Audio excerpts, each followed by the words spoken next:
Seorang ibu yang menitipkan anaknya pada ayah dan ibu tirinya, terpaksa pergi ke luar negeri demi menghidupi anak-anaknya.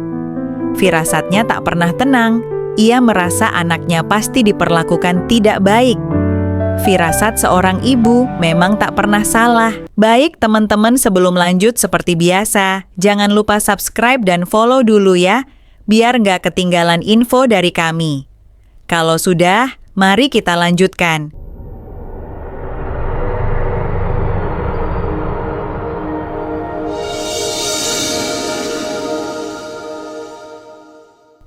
Saat ia pulang, ia menemukan anaknya dalam kondisi yang memprihatinkan.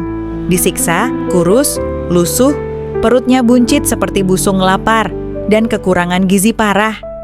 Ia segera meminta pamannya untuk menjemput anak itu dari ayahnya. "Nyai, ini anakmu," teganya bapak dan ibu tirinya berbuat seperti ini.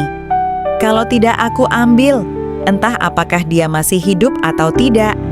Beruntung anak ini masih bisa selamat," kata sang paman saat menyerahkan anak itu kepada ibunya.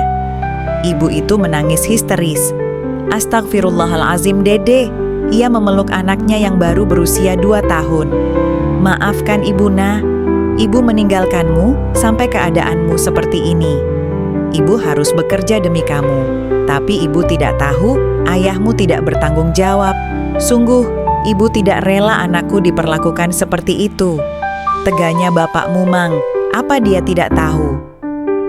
"Mungkin saja, Neng," jawab sang paman. Tapi hati seorang bapak tidak mungkin sekejam itu. "Ya sudah, Mang. Kita putuskan saja hubungan dengan bapak dan ibu tirinya. Nanti, kalau sudah besar, biar dia yang mencari bapaknya sendiri. Biarkan dia tinggal di sini, pasti ada rezeki. Makan tidak makan, biarkan saja. Mungkin ini sudah bagian dari takdirnya. Maafkan ibu nak, ibu sudah meninggalkanmu sampai keadaanmu seperti ini. Semoga kelak kamu jadi orang sukses. Ibu akan berjuang dan berkorban demi kamu," kata sang ibu. Setelah kembali, sang ibu berjuang sendirian. Ia membangun rumah, membeli ladang dan sawah, serta membesarkan anaknya hingga berusia 5 tahun. Anaknya pun terbebas dari penderitaan. Tak lama kemudian, neneknya meninggal karena penyakit yang sudah lama dideritanya.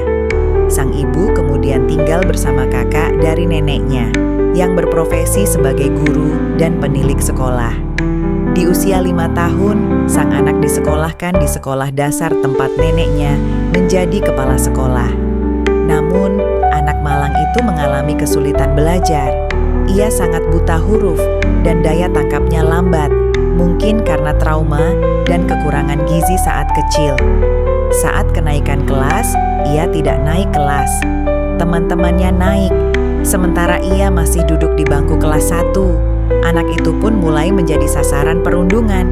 Teman-temannya mengejek, "Anak bodoh, anak haram, tidak mau mikir, tidak naik kelas." Anak itu mengadu kepada ibunya. "Mah, aku tidak mau sekolah lagi. Aku dibully teman-teman. Katanya aku anak haram, anak bodoh, dan tidak naik kelas." Ibunya sangat sedih. "Aduh nak, nanti ibu adukan ke nenekmu," katanya.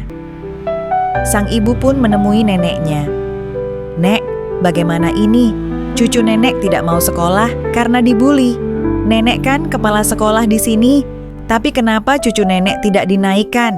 Tidak adil."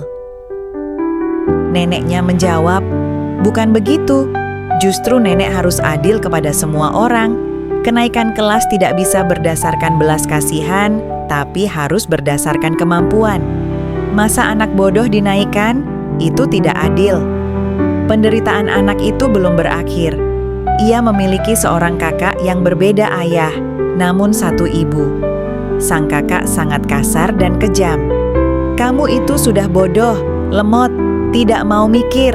Pergi saja sana ke ibu tirimu, biar kamu musnah dan tidak ada sainganku," ucap sang kakak sambil menendang dan memukul perut adiknya hingga kesakitan. Seolah tak ada habisnya.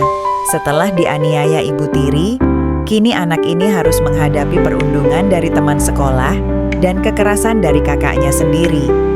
bagaimana kisah selanjutnya? Apakah penindasan dari sang kakak akan terus berlanjut? Anak itu kini harus menghadapi tekanan baru dari kakak tirinya sendiri. Apakah sang ibu mampu melindungi dan menguatkan anaknya dari luka demi luka? Ataukah penderitaan akan terus menghantuinya hingga ia dewasa? Nantikan kelanjutan kisahnya di season 5, Saudara Jadi Musuh.